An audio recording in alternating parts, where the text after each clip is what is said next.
Anong tatlo? Yung tatlong flavors ng Magnolia ice cream. Yun pala. Well, lahat naman kasi gusto ko sa bawat ice cream. Ano ba? Kasi lahat ng gusto ko sa ice cream nasa bawat flavor.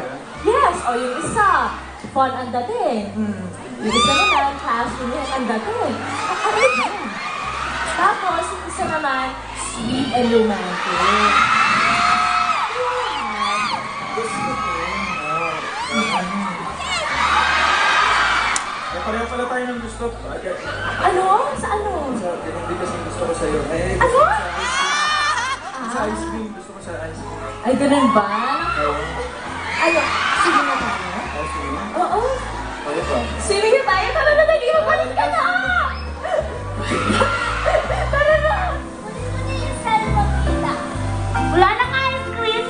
Wala na ice cream. Wala nang ice cream. Susunod na, may